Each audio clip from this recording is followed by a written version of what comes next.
Okay, this document links with IB Higher Level Option 7 Statistics, and in particular, what a box plot from a normal distribution would look like. We'll come back to this control panel in a minute, but what effectively you can do is you can put in front of a group of students a screen looking a little bit like this, and ask them for these three samples, which one has come from a normal distribution.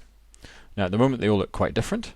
I'm just going to click down here to do it again, and I can get quite a large variety of different box plots, and students in the class will have lots of opinions about what it should be, how symmetrical it should be, how long a tail it should be, whether the line in the middle, median, needs to be in the middle of the box, etc., etc.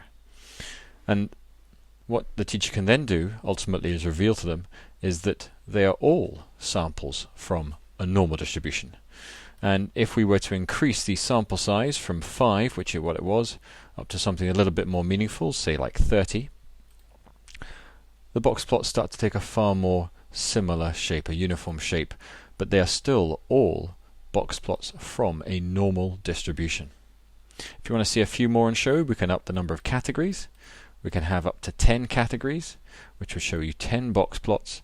Again, all of these box plots have actually been based upon a random sample of size 30 from a normal distribution with parameters 30 and 8 squared.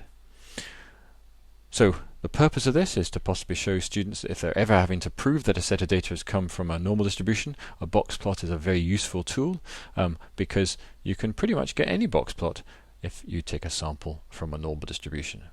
But of course, if they've got a larger sample size, and here we've got a sample size of 30, but we can increase that still further, and obviously the more data points you have, there'll be more data being generated, so the handheld might start to go a little bit slower here. But you can see that these now look very similar to each other because of the large sample size. So this is a good conversation starter about what should a box plot look like if it's drawn from a sample from a normal distribution. We're done.